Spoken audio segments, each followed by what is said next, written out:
Thank you, Chloe, for moderating this session. I'm super excited to be here to talk about something that's very dear to my heart. It's something I think about a lot. A little bit of background about myself. I actually did my undergrad in Singapore, where I studied organic chemistry, and then I moved here to do my PhD, where I am working in the field of immunology and working on developing new therapeutic strategies to treat autoimmune diseases.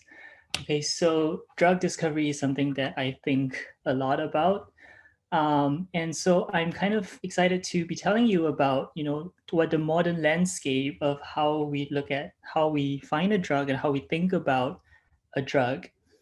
Okay, and as Chloe has mentioned, and I've mentioned this again, I'll do it again.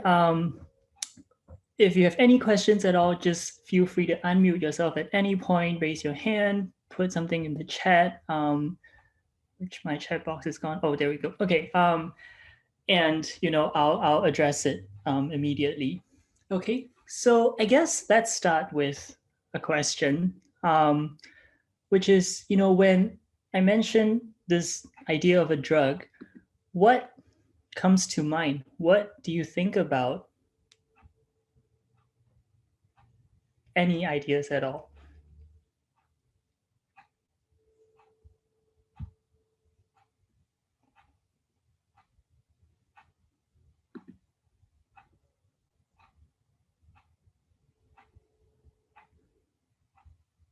No? Okay, Chloe says ibuprofen. Thank you. Drugs that people take for non-medical reasons. That's great. That's what we call the recreational drugs that are used for that are very liable to abuse. Okay. What's this? Oh. And actually, we'll talk a little bit about those drugs. Okay. What we do want to talk about today is a drug that, as Chloe said, looks like ibuprofen. Okay, it's a drug that we think about as being able to modulate the function, okay, of the human body. It is a molecule that can serve a specific function by changing your biology in some way or another. Okay, and what we know about the drug discovery process, okay, hasn't really changed much in maybe the last 50 years or so. Okay, people, when they're thinking of treating diseases, they think of a target that they want for the disease that they want to treat. They look for a compound that can modulate that target. Okay, and there is this very, very long and tedious process of looking at compounds and that do the job of whatever you want it to do, and then there's this process of refinement. And once they think that they get a good enough compound, there is this other 20-year process that I'm kind of skipping over before you finally get a drug that you do take for medical reasons. Okay, so I'm not going to go into the entire process of how you go about looking at these compounds today. But what I want to talk about are two questions at the start, at the end, and at the end of the process, which is what we think about in terms of a good target, okay, and what we think about in terms of what a drug looks like in this day and age. Okay, so what does a drug look like? Okay, if you were to think about a drug like Chloe said, ibuprofen, okay, it is very much what we consider a typical drug. It's a molecule that has some kind of medical purpose. And an example of a drug that also fits that description is penicillin. Okay, if you were to name one drug that is maybe the most consequential in the entire human history, it would be penicillin, because without penicillin, 75% of us would not be alive today, because our grandfathers or great grandfathers would have succumbed to illnesses that are very easily treatable, bacterial infections and diseases like that. Okay, but if you were to think about in the last 1 year alone, okay, what is the one drug that everybody has been talking about? What is the drug that is most consequential in deciding how you interact with your community and the people around you, what would you say that is? Oops.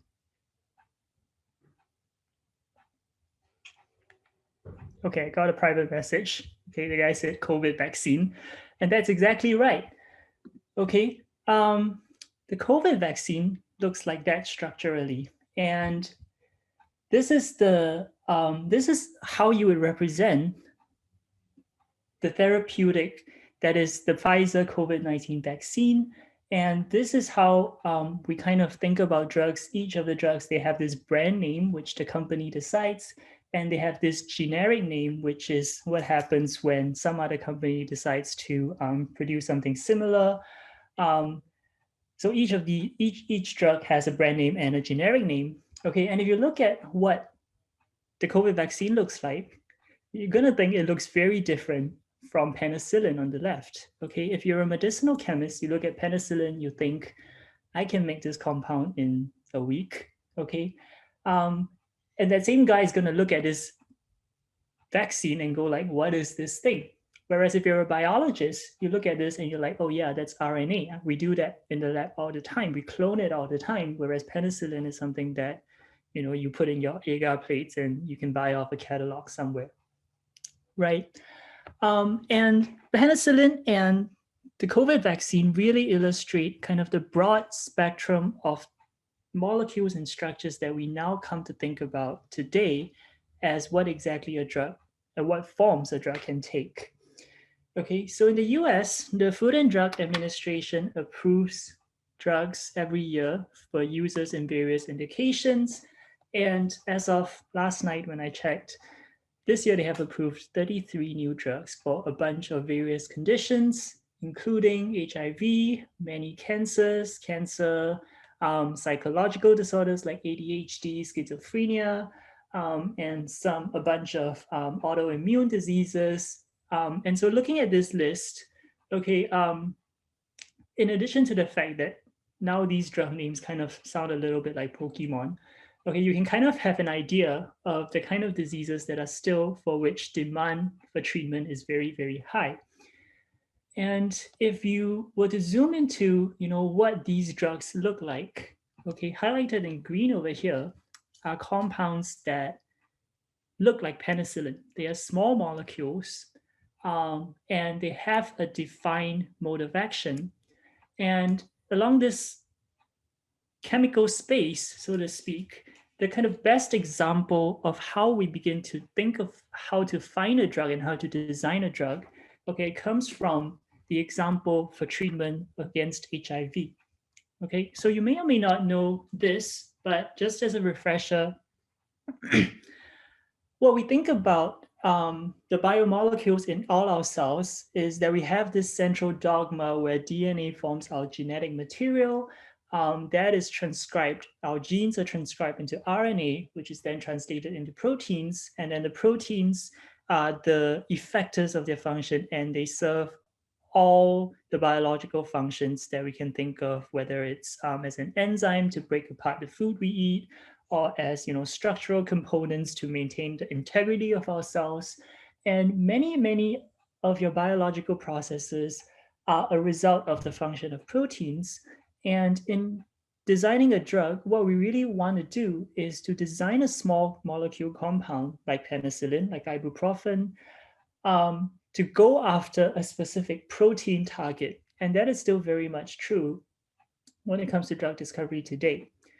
Okay, and that concept traced back to maybe 120 years ago, when a biochemist came up with this hypothesis called the magic bullet hypothesis.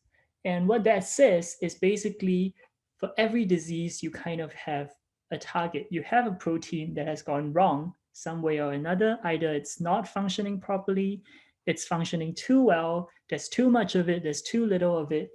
And in each case, you can design a compound, you can design a magic bullet, okay, that goes after that protein and fixes the disease at that level. And if you look at on the screen here, the life cycle of the HIV virus, okay, you'll find that that is almost entirely true when it comes to developing treatment of HIV. So HIV is a virus that infects your T cells, which are your immune cells. And how it does so is that it needs to first find its T cell using a receptor called CD4. It binds it and that allows the virus to enter and uncloak itself. Its genome, which is RNA, has to be turned into a DNA genome with an enzyme called a reverse transcriptase. And that viral genome is now integrated into your genome using an enzyme called the integrase. Okay, and that's why it's so hard to get rid of HIV, because once HIV infects your cells, it is essentially part of you and you carry that virus with you wherever you go. Okay, from the human genome, the virus actually has to be transcribed into more RNA, viral pieces of RNA, and then translated into proteins that have to be cut into functional units using this protease to give you functional viral proteins that now bud off to assemble the complete viral particle that can go on to infect other cells. And so shown in red over here are how people and how the industry have basically gone after every single step in the cycle of HIV infection to kind of block its activity. Okay, so how do you do that? Is if we look at one of these steps, for example, the protease inhibitors, people need to first figure out what the protease looks like. Okay, and this was one of the very, very first priorities when the HIV virus was first discovered. They needed to figure out what its enzymes look like so that they can figure out how to block it. Okay, so shown here in red and blue is the molecular structure of the protein that is the HIV protease. It is a dimer, so the red and the blue unit are actually identical. They are mirror images and they assemble together to give you the complete enzyme. And how it works is it makes use of two amino acids on the enzyme, aspartic acids 25. There's two of them. And on the left corner over here, this is the substrate, and the bond in red is what the enzyme is designed to break apart. It uses these two amino acids to do the job.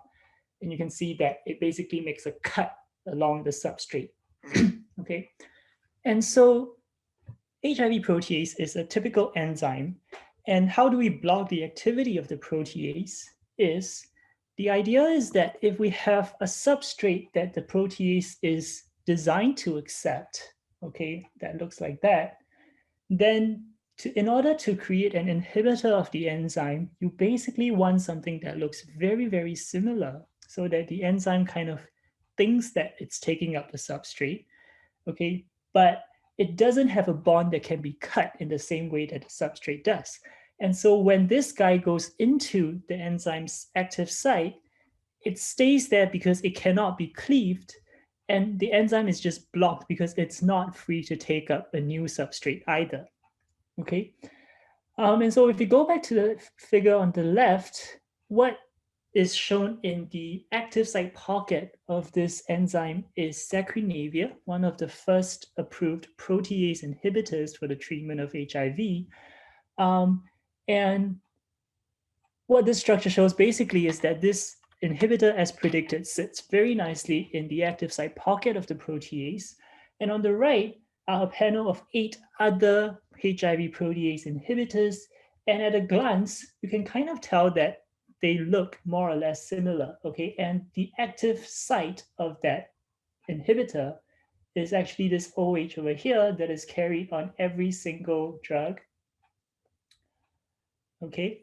And what the peripheral of the rest of the drug does is it's kind of like chicken fat and spinach that you kind of mix and match to make it fit the enzyme better. Okay, so the chemists look at this structure and they say, oh, look, it looks like there's a hole here that I can fit better with another few atoms. Let's put in a group like a benzene ring to block it up a little further. Okay, and so this is really the realm of where a drug discovery chemist comes in, because they look at the structure and they think, okay, you know, we need to shape this molecule so that it fits the active site better. Okay. So the question is, can you design a molecule in the same way for, any compound or any disease that you want? Can we find a protein target? Can we design a molecule against it? Okay, and what is very, very recent is that people have asked whether it's possible to apply this same principle to probe brain chemistry, okay, because the neurological processes are very, very complicated. It seems very unlikely that you can have one single molecule somehow affect your entire brain chemistry and how you behave and how you function and stuff like that. Um, but molecules like that do exist, right? They are like Arya said at the start, they are drugs that people take recreationally because they modulate brain chemistry. You can get high off of it, right? And those drugs function by basically modifying how your neurons signal to each other. And so scientists look at that and say, wow, that's exactly what we want if we want to treat brain diseases or we want to treat neurological or psychological disorders. And we do have existing candidates, okay? Like this drug, you may have or may not have heard of, ketamine, is used as an anesthesia in many animal medicines. Um, and the abuse for human abuse is the potential for human abuse is very high. Okay, you can get this off the street, you can get high off of it, you get addicted to it.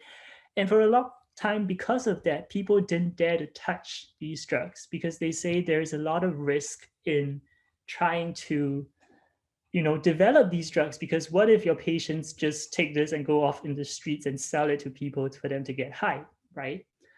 But let me show you one compound that is approved for the treatment of depression. Okay, and this guy is S-ketamine. And if you look at these two structures, at first glance, they don't look different. If you look more carefully, basically what has happened is that this wedge bond where the nitrogen is now the dash, and then the dash has switched positions with the wedge. And what this means in organic chemistry is these two compounds are actually mirror images of each other in three-dimensional space. Okay. And so this was very, very fascinating to people because by making that one small change, by turning a molecule into its mirror image, suddenly you have gone from something that people can get high off and people can get addicted to into a very, very useful drug that is used for the treatment of a very, very important disease. Okay, and that is where the medicinal chemists really got excited because they're like, well, if we can do this for ketamine and S-ketamine, is it possible to repurpose other drugs to do it? Can we take another drug that is harmful or thought to be harmful and turn it into a useful drug? And they looked at other molecules that are like that. You may know LSD, which is what you take when you want to go on an acid trip. And the active skeleton in LSD is actually the structure shown in red over here, that if you extract it is DMT, which is a drug that also gives you acid trips in its own right. And these three drugs are all hallucinogenic, meaning when you take them, you get really strange hallucinations. But how they work is that they increase the neuronal outgrowth. So if you look at on the top over here, representations of your brain cells, your neurons, what you are seeing is that if we treat these cells with either DMT or LSD, they grow more branches compared to drugs that are treated with a vehicle control.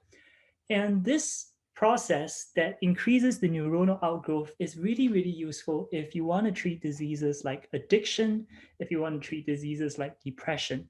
Okay, and if you read these studies, it's really interesting to read about because they have these mice models, and how they test out this hypothesis is that they first have to spend 7 weeks trying to turn the mice into alcoholics, and then they administer the drug and then just wait around and see whether they still remain addicted to alcohol. Okay, and it turns out they don't. LSD is able to ameliorate some of the symptoms of addiction. But there's obviously a lot of problems associated with giving a patient a drug to treat their addiction when, taking that drug would give them an acid trip or hallucinations every single time, right? That's dangerous. So people asked, is it possible to create a drug that has all of those beneficial properties. It can be used to treat addiction, it can be used to treat depression, but it does not induce hallucinations. And people kind of looked around for a while, and they eventually landed on drugs that do have that very, very important property, which is that they keep all of the good stuff with these drugs, but they take away the hallucinations. And if I were to show you these structures, at first glance, you would just be like, they look exactly the same. And they practically look exactly the same. If you compare 5-methoxy-DMT versus 6-methoxy-DMT, all you have essentially done is to take this methoxy group and shunt it one position down. And that somehow is enough to take away every adverse property of that drug. And if I gave you these two molecules to hold in your hand, you would not be able to tell them apart, but somehow your brain can do it. And people are still very, very, people still don't know why this is true. Okay, this is very much a process of trial and error where you're kind of shunting different groups around the compounds and trying to figure out if they result in a change in the properties of the drugs. And part of the problem is that unlike for the HIV proteases, okay, you don't have a good structure of the protease. Okay, we know that these drugs bind to receptors in the brain, but we don't necessarily know what that receptor looks like and what the drug bound to the structure will look like, so that we can begin to really rationally fit groups onto the drug and to modulate its chemical properties and interactions with the receptor.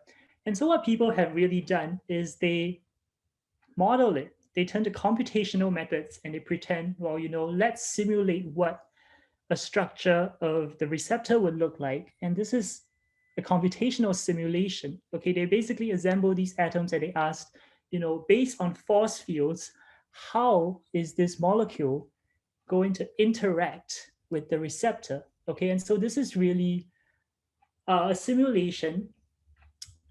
And based on this, they can actually be able to begin to get some insight into what kind of forces are responsible for this molecule beginning to bind to these drugs, to these receptors, okay, and try to enhance this or to dampen it down in some way.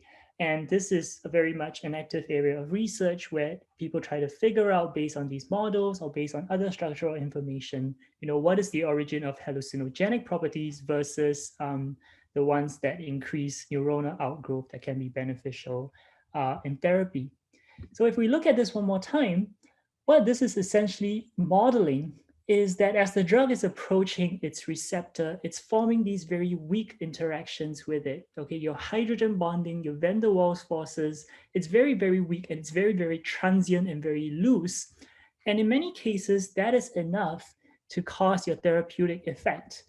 Okay, all of the compounds that I've discussed so far are what we call non-covalent inhibitors, meaning if you have an enzyme or a protein or a brain receptor, that inhibitor packs onto its surface, okay, into a pocket, and it very, very transiently stays there, which means after a while, it can dislodge and give you the free protein or the free enzyme back again.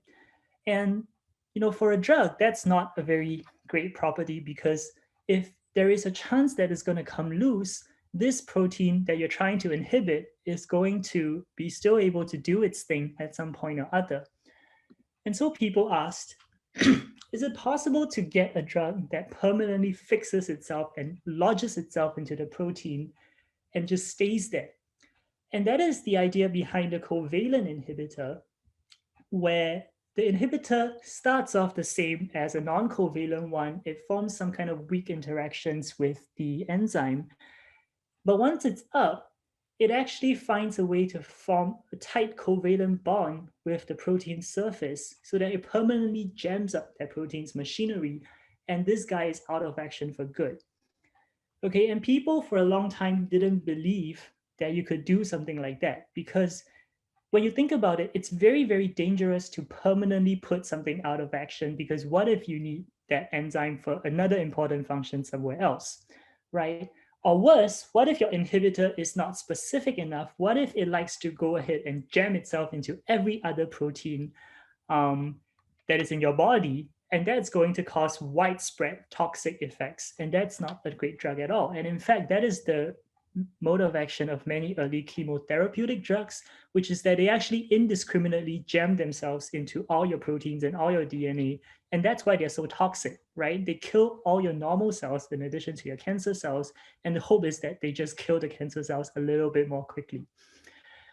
Okay, but then the other group of scientists thought, that's not true because we have covalent inhibitors that have been lying around for years and years and years, and they have been used for many, many conditions without any problems.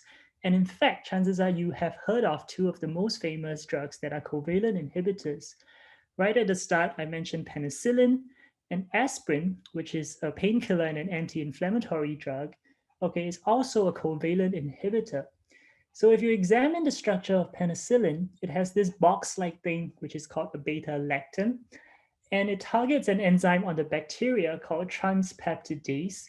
And the idea is that this is actually a very spring-loaded functional group. And when it encounters this enzyme, it actually springs open and it sticks itself permanently onto the transpeptidase surface. Okay, transpeptidase is an enzyme that bacteria use to make their cell wall. Okay, so if you jam up transpeptidase, they're not able to build cell walls to protect themselves when they divide. They take in water from the environment, they burst open and they die. And that's how penicillin basically kills bacteria for you, right? And so people thought, well, a covalent inhibitor is certainly possible if you can have specificity. In other words, you want a drug that looks a little bit like your brain receptor drugs, like your HIV protease drugs. They have some kind of group to ensure that they bind to the right enzyme. Okay, and once it is there, then it does its covalent thing. Okay, and that was finally realized in 2016 with the approval of this drug Ibrutinib, which is a tyrosine kinase inhibitor, and it's indicated for cancer treatment. Okay, so Ibrutinib is a covalent inhibitor at this part of the molecule that basically goes after a certain amino acid in the enzyme's active site. And you actually need to design the rest of the molecule nicely enough so that it fits very, very snugly into the active site of this very specific Bruton tyrosine kinase and only that enzyme. So if I were to show you a representation of how that looks like, in red over here is Ibrutinib, and in blue is kind of an illustration of the surface of the protein. And you can see that Ibrutinib sits very, very snugly into a pocket that is on the protein surface. Okay, the drug is designed to fit into that pocket and that pocket only, and that's how you get specific effects. Okay, and people now asked, well, we now have all the knowledge from HIV protease, we now have all the knowledge from LSD, we now have all the knowledge from Ibrutinib. Can we apply this concept to every molecule? And the answer was no, because they kind of started looking around for other proteins, and they landed on this one called KRAS, which is a proto-oncogene, meaning it's associated with cancers. It helps your cancer to grow. And so, the obvious strategy is to inhibit this protein, right? So that it stops your cancer from growing out of control. But when people looked at what KRAS looked like, it basically looks like a very, very smooth ball. So it doesn't look very smooth right here, but it doesn't have a pocket in the same way that your tyrosine kinase does, that you can kind of design a molecule to fit onto its surface. Okay, and so something like Bruton's tyrosine kinase, which has a pocket that you can put a molecule into, is what we call druggable, because you can make a drug to bind to its pocket. But KRAS is not a druggable protein because it doesn't have a pocket that you can, find a molecule. And people have tried for 30 years. They have not managed to find a molecule that can stick onto the pocket of KRAS. Okay. So if you cannot find a molecule to stick to the surface of a protein, how do you target that protein? How do you go after that protein? And to answer that question, we actually need to go back about 60 years okay, to this drug that was infamous in 1960s. You may have heard of it. It was prescribed in the 1960s in Europe for morning sickness in pregnant women. Okay. In the US, it was never approved because the FDA was not convinced that this was a safe drug, but everywhere else in the world, it was prescribed for morning sickness, and pregnant women took it, and it worked until they realized that all the pregnant women prescribed the thalidomide were giving birth to babies with horrific birth defects and kind of these deformed limbs. Okay. And this was a very, very widespread phenomenon, so much so that in 1962, there was a worldwide ban on this drug. But people kept going back to it because it clearly did something, and they found out that it was anti-inflammatory, it was anti-cancer. And in 2006, the US actually reapproved it for the treatment of multiple myeloma. And how they were so cautious about, approving this drug that if you were to take the thalidomide to treat cancer, you actually had to sign a contract to say you will not get pregnant while taking the thalidomide. It's printed on the pill, okay, the image that says do not get pregnant because it's going to harm your baby a lot. But people didn't know why. People didn't know why it caused those birth defects. People didn't know why it works for cancer until 2010, when people discovered that the thalidomide actually targets this protein called Cerroblon. Okay, and what Cerroblon does is it basically finds a panel of different protein substrates, and it makes use of this unit to bring these protein units called ubiquitin onto the substrate. Okay, Cerroblon helps the substrate attach ubiquitin tags onto it. And it turns out that in your cells, any protein that has these ubiquitin tags are marked for degradation. And in the process of a normal fetus development, you actually need to degrade certain proteins for your limbs to form normally. And the thalidomide blocks that process, which is why those substrates are still hanging around. And for those babies, unfortunately, the limbs don't develop properly. But the thalidomide doesn't just block the Cerroblon from ubiquitinating its normal substrates. Okay, what it does is that it actually brings another type of substrates, the neo substrates, meaning these are proteins that Cerroblon would otherwise never ever see in its lifetime. Okay, and the thalidomide is actually able to bring Cerroblon to these substrates to be ubiquitinated. And some of these proteins are actually involved in the maintenance and the proliferation of cancer. And what the thalidomide is doing is basically to drag these neo substrates to Cerroblon to mark them for degradation. And when these proteins are degraded, your cancer cells begin to die. And that's why it works against multiple myeloma. And in today's language, what we call the thalidomide is a molecular glue because it glues a protein that would otherwise never see Cerroblon to Cerroblon. And Cerroblon's function is to mark proteins to be destroyed.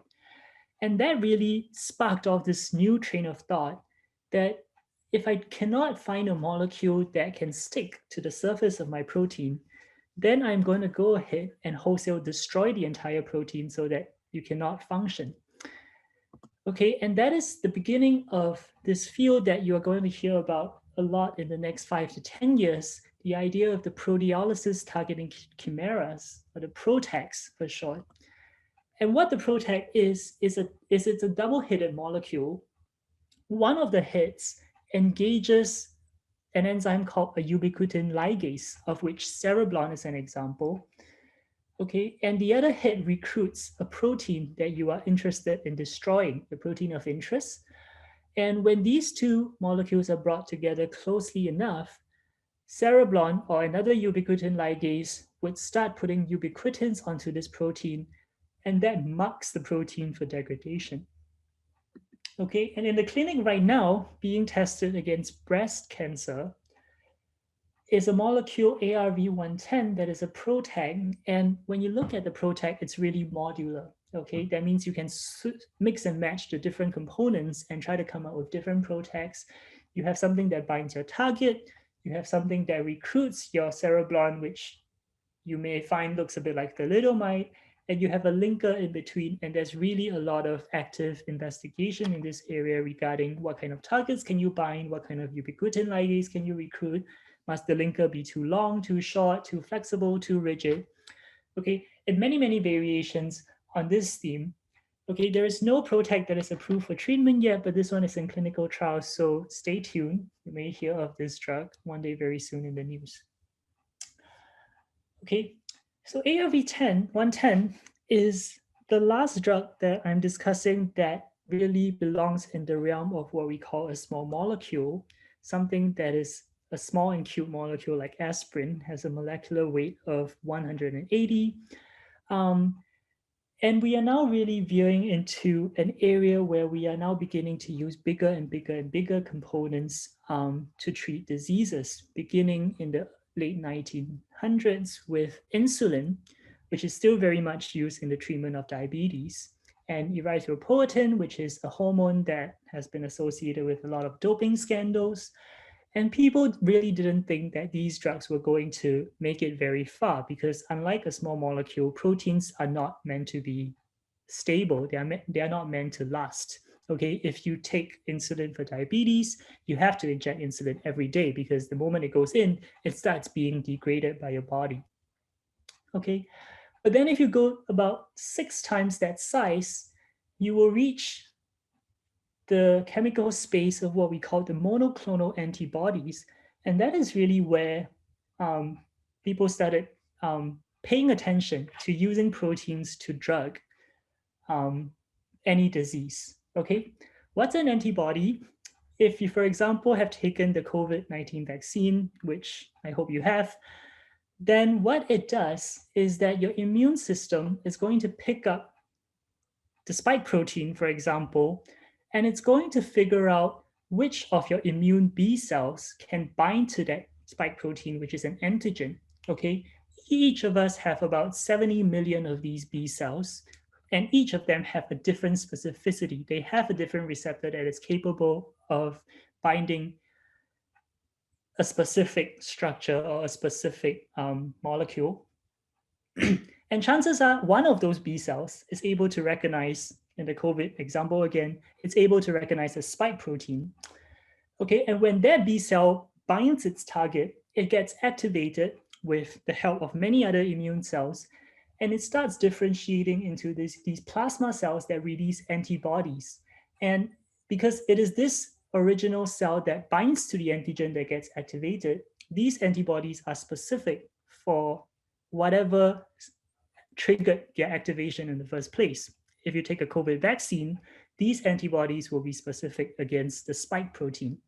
Okay, and why that is useful is because they can now go through your blood and look for the virus, and if they find a spike protein, they bind to it, and that marks them for destruction by your other immune cells. Your macrophages come in to swallow up your pathogens whole, and that is really how your antibodies do its job, by doing a very, very good job of recognizing and binding to something that they are able to recognize.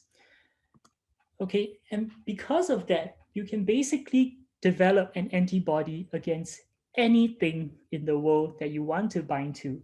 And this is very helpful, especially for targets outside of your cells, because they are going to encounter your circulating immune cells. They are going to encounter the antibodies that are circulating in your blood. If you can find an antibody that binds to it, then you're in business. Okay, and antibodies are made to last. If you take a COVID vaccine, you expect in a few months, hopefully, that you still have antibodies that give you protection against COVID. And that's because antibodies have this recycling mechanism that we don't need to go too much detail about. And they have a very, very long residence time in your blood, and they will stay circulating for months and months and months. And that makes them very different from a protein like insulin, where the moment you inject it, it gets degraded. Okay, antibodies will last very long when you administer them. So let's go back to this list of FDA-approved drugs in 2021. Highlighted in red are the biologics, okay, which they are not small molecules, they are protein in nature. Two of them, asparaginase and glucosidases, are enzymes, and the rest, based on their generic name, are monoclonal antibodies. And you can identify these because in their name, that ends in MAB, which is short for monoclonal antibody. Okay, and monoclonal antibodies really took off maybe about 20 years ago, okay, when it started getting approved for various diseases. In 2021, the 100th monoclonal antibody got approved. That is this guy, Jempli, or dostarlimab, indicated for endometrial cancer. Okay, what is dostarlimab?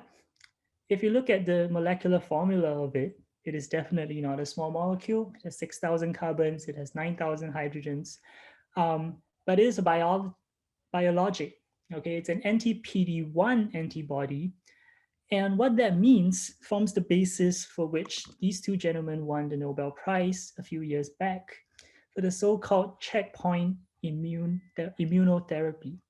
And what that means is that when you have cancer, normally your immune system does a very good job of finding those cancer cells and getting rid of them before they have a chance to grow.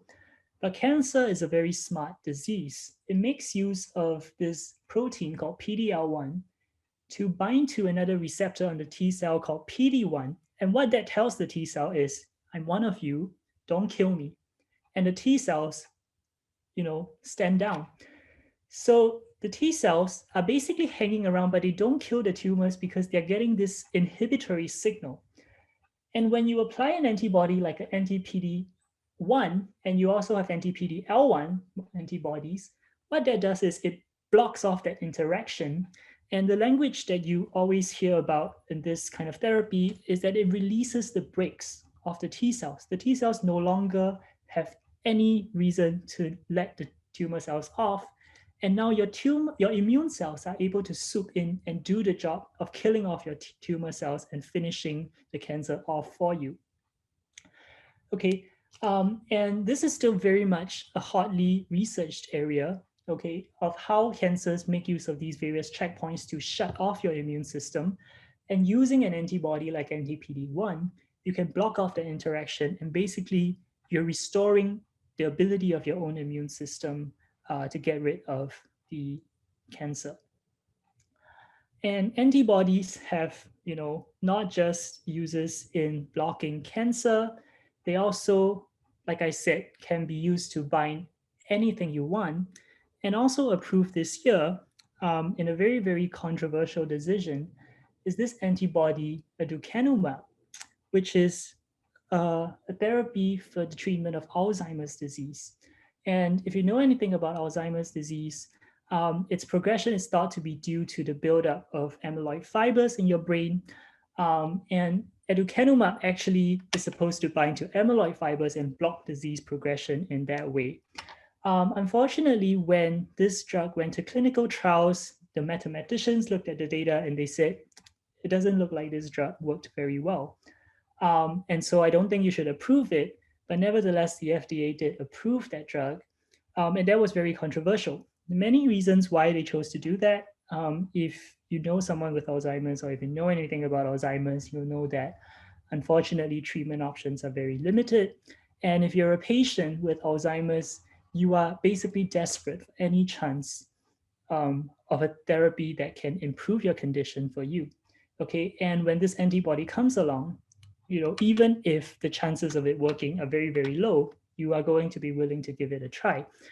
And this drug is not cheap. For one patient for 1 year, this drug costs $56,000 US. Okay, and unfortunately, if you're pharma, that is a lot of money to be made off a drug that barely has a chance of working against Alzheimer's patients. Okay, so again, this caused a lot of controversy because people are like, are you just trying to make a quick buck off patients and to benefit off, if they are going after this therapy that has dubious efficacy, they're going to lose, the opportunity to work with, other therapies that might have worked better. Okay, so the last time I checked, I think there was a call for the FDA to review this decision. There is, I think, an investigation into whether there was some kind of under the table deal that got this drug approved when it doesn't work. So it's very likely that this drug is going to be pulled from the market soon. Okay, so stay tuned. And on the topic of antibodies, sooner or later, someone is going to ask, well, if I have an antibody and I have a small molecule drug, what if I put the two of them together? And thus was born the antibody drug conjugate. And why do you want a molecule like that? Because antibodies are very good at finding the target. Okay. And that means you can basically leave an antibody, you can basically create an antibody that can direct itself against any target you want, and you can achieve a very specific delivery of that small molecule. Okay, so for example, in this drug I've shown here, loncastuximab tesirine, it's made up of two parts, loncastuximab and tesirine. Loncastuximab is an anti-CD19 antibody, meaning it goes after a receptor that is in B cells. And that's useful when you want to treat a cancer of the B cells. And tesirine is a chemotherapeutic, it's a cytotoxic drug. And so the function of the anti-CD19 antibody is it basically finds your B cells and it lands on it. And the moment it does that, this entire thing is taken into the cells, and there is a cleavable linker that releases the tesirine into the cells and to basically kill off your B cells. And that's great because the antibody ensures specificity so that you are only killing the B cells and not touching any other cells, which is important when you have a cytotoxic drug like tesirine that is capable of killing, basically every cell it sees. Okay. And so really that's what I want to say about antibodies and antibody drug conjugates. And I have a final group of molecules that I want to discuss, which is, can we move away from the central dogma of trying to drug the proteins and instead go after, the origins? We've seen that if you have a protein, you can block it, you can destroy it. And so the next question is, can you stop it from being made in the first place, right?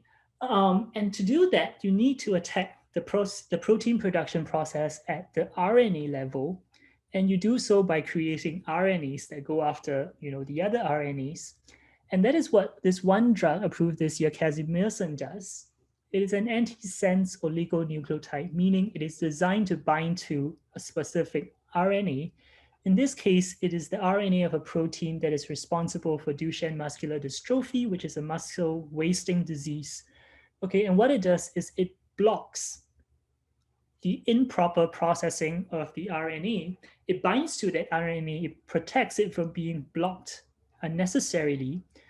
Okay, and in doing so, it ensures that your protein is produced correctly to correct your muscle dystrophy disease. And in that same space, when we're talking about nucleic acids, in addition to blocking the production of the protein, we also want to produce the protein, right? And that is the basis on which our pair of mRNA vaccines work so well, which is that essentially you are injecting RNA into your cells and directing them to produce the spike protein in the hopes that eventually your body is going to realize, hey, this is not supposed to be here. We need to mount an immune response against it. And when we look at these therapies, okay, the question that, has been plaguing this field is really that these nucleic acids are not really meant to hang around for very long. When RNA is translated, it has to be destroyed before so that you don't overproduce your protein, right? And if we want these nucleic acid therapies to be effective, you essentially have to find a way to stabilize it for long enough so that it can do its thing to either block the protein production or to increase the protein production. And the very fact that you have a pair of mRNA vaccines this year that work so well can be attributed to these two researchers. Okay, there's a lot of clamor for them to win the Nobel Prize this year. And their work basically figured out why RNA stays for such a short time in the cells and how you can modify it so that it stays longer, so that, for example, your cells have enough time to produce the spike protein. Okay, and if you read the story, it's a very inspiring one because they really struggled along for about 20 years trying to find grants and money to fund their research, and nobody really believed in it. And for them, the success of the mRNA vaccines is really, a vindicating moment because it showed that, that work has some very real implications when it comes to therapy. Okay, so we've looked at so many types of different therapeutic molecules. And the question is really, there is a very big question that remains for all of these therapeutics, which is how do you get that therapeutic to where it needs to be? Okay, you may know that your cells are surrounded by this very, very hydrophobic cell membrane whose job it is to keep things that shouldn't be inside the cells out of the cells. And that's a problem when you have a drug, for example, that needs to go after a target inside your cells, because how do you breach that barrier? How do you get molecules past that barrier to get your molecules, whatever they are, to where they need to be? And that is true, for example, for your COVID vaccine, where the mRNA needs to be delivered to the cytosol where they can be translated. How do you breach that barrier? And to answer this, you can really kind of go back to your vaccine. And if you look at what the composition of that vaccine is, you see that in addition to RNA, the next four ingredients are all lipids. And that's because RNA is a negatively charged molecule. And in order to bring it past this cell membrane that's hydrophobic and also a little bit negatively charged on both surfaces, you need something that's positively charged to encase that RNA into vesicles that can then fuse with your cell membrane and deliver the RNA into the cells. Okay, and the structure of these three lipids, in addition to cholesterol, which is a very well-known lipid as shown here, you may have spotted that these nitrogens are positively charged. This one will get positively charged when you reach the cells. And what that does is it helps incorporate the RNAs into themselves. And these tails actually resemble the lipids that make up your cell membrane. So they very nicely package your vaccine into these little parcels that can fuse with your cell membranes, and in doing so, deliver the RNA into the cells. And in addition to the research on nucleic acids, the research on lipids actually also saw this vindicating moment, because this was also the result of maybe 20 years of research. Okay, for years people struggled with the problem of, how do I deliver something into cells? And eventually this was the winning formula that they landed on that could effectively deliver your RNAs into cells. This is a very, very mRNA vaccine specific solution. And that is really a problem that the drug industry is facing right now, is that you don't actually have a very reliable way of delivering anything you want into the cells. Okay, for each drug, there is kind of a specific solution that you kind of have to go and figure out. And people are really looking for, a general solution for you to be able to breach all the kind of barriers that your body's putting up, and rightfully so, to deliver the drugs that you want. Question in the chat: if the vaccine is mRNA in a vesicle, could you put multiple mRNA for different viruses into one vaccine? In theory, you can. If I'm not wrong, I think Moderna is actually running trials with mRNAs against different viruses. The trouble with that is, is there, how do you ensure that if you have different mRNAs, whether you can translate all of those into all the different viruses? For example, if you put RNAs for 3 different viruses into the vaccines, some people may only show responses against one. Some people may show responses against all 3. Right? So it's really, really hard to predict when you have different RNAs, what proportion of each one gets translated to mount your protein response, which is why I think people kind of tend to prefer that you deliver vaccines kind of against one pathogen at a time. And for those multiple disease vaccines, you're actually using kind of different methods to prime the immune system. I hope that kind of answers the question.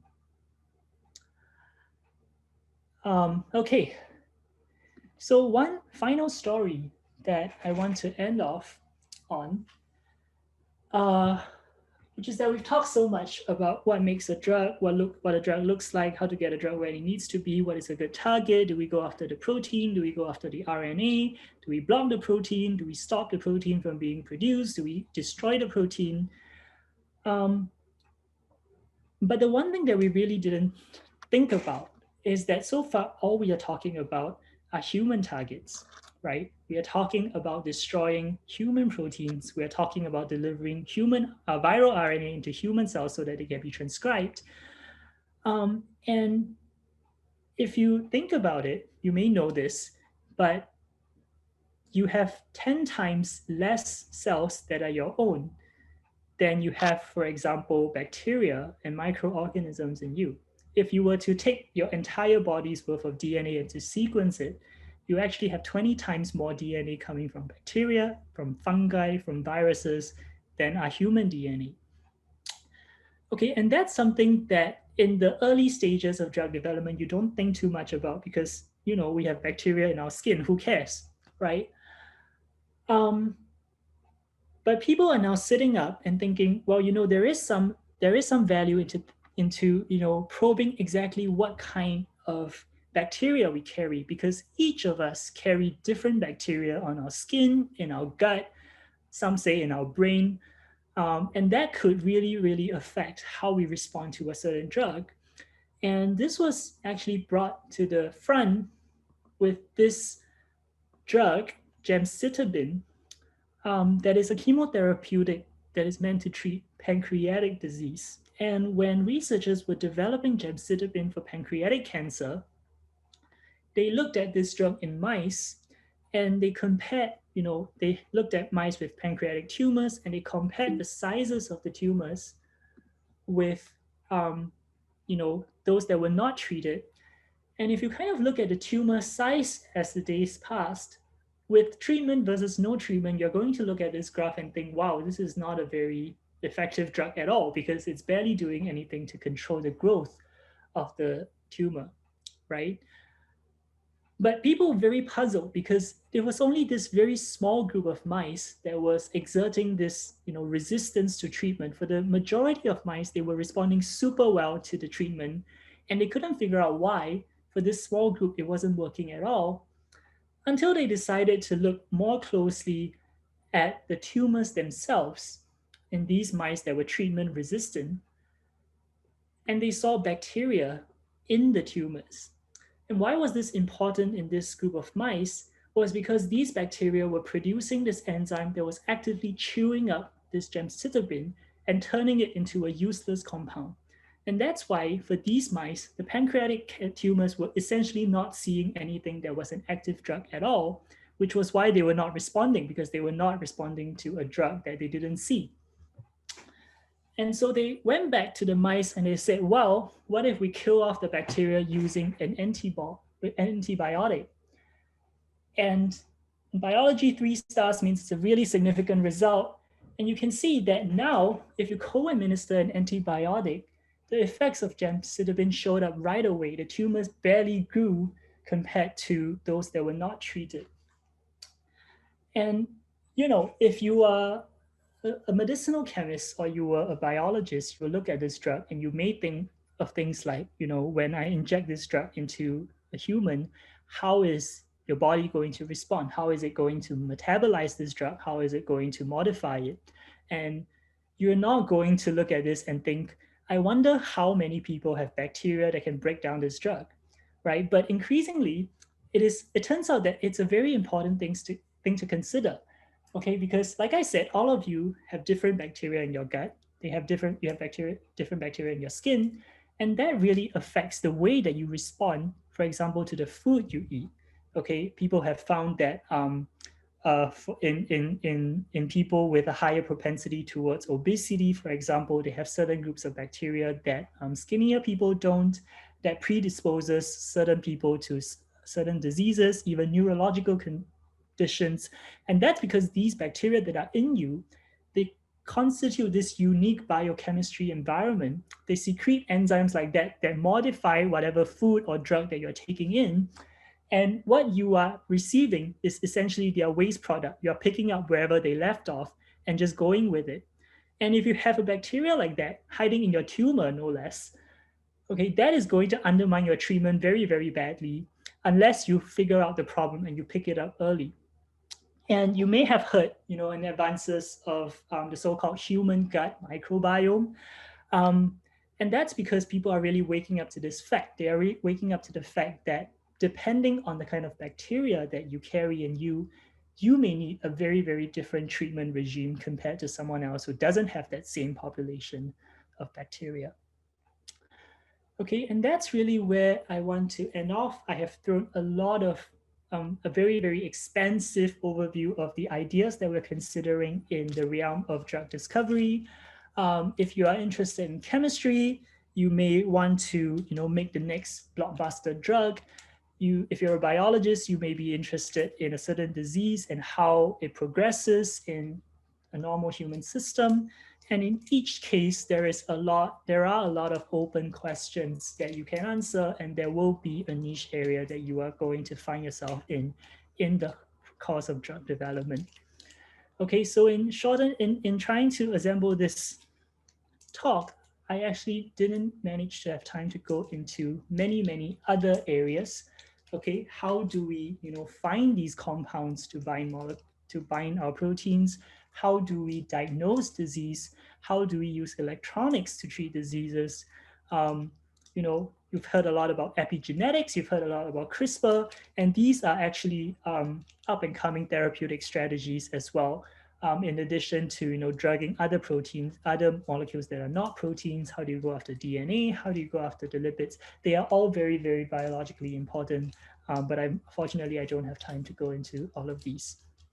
Okay, if you're interested in any of these topics, drop me a message or put it in the survey, and I'll basically look to kind of modify the course a little bit in upcoming iterations and see how I can build this in. And that's where I want to stop.